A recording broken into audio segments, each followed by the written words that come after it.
MotorWeek is made possible by TireRack.com, Hum by Verizon, RockAuto.com, State Farm, and WeatherTech.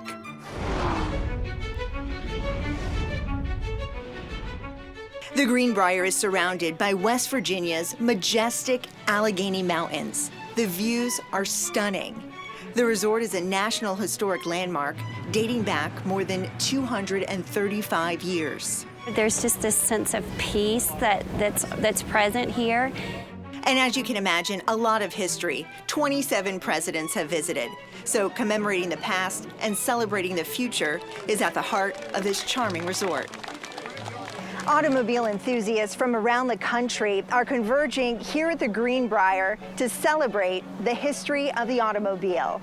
This elegant venue was the perfect setting for May 5th's Concours d'Elegance, featuring 100 of the finest automobiles in the world. Judges score the vehicles based on originality, condition, authenticity, and appeal. Over here, one of the most iconic cars of the 60s, a 1961 Jaguar E-Type. These were so low production at the beginning that a lot of the roof structure was actually pop riveted together to check the fit, and then they came back and spot welded them. So it's almost a pre-production type automobile. Inside the Greenbrier, surrounded by all of this beauty, is where the rarest and most expensive automobiles are being kept. Under lock and key in the bunker room. And this thing is pretty heavy. The bunker was once a top secret U.S. government relocation facility for Congress. And this is the car everyone wants to see, the 1957 Trc Ferrari. It's owned by Mr. Marriott of Marriott Hotels, and his caretaker is going to tell me a little bit about this incredible vehicle. They made 19 cars. They're a 4-cylinder, 2-liter car. So it'd be considered a gentleman's racer for that period. J.W. Marriott actually decided to sell the car in 1990. He made 10 times his investment in just 7 years.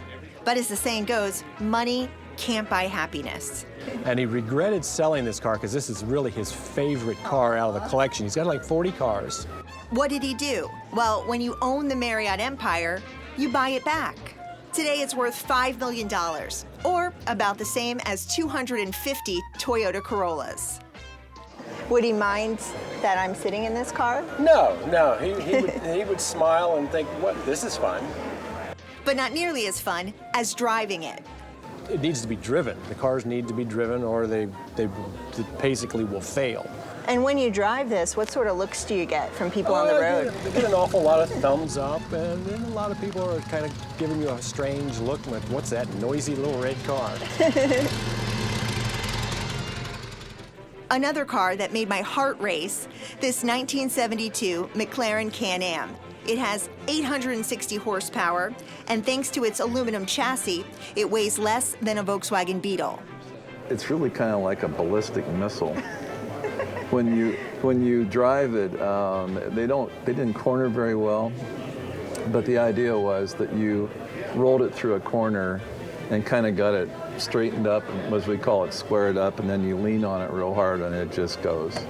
It really is a privilege to drive something like this. One, it's a piece of history, and there is a certain financial commitment to be able to do it. So how much are we talking?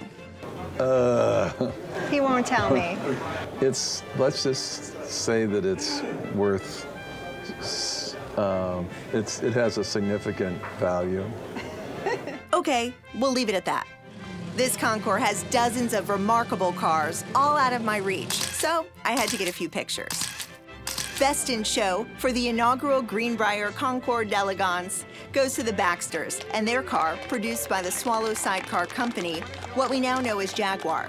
It was produced in 1934 and is one of 6 with all its original running gear. Well, all good things have to come to an end sometime. Hats off to the winners and an unforgettable experience.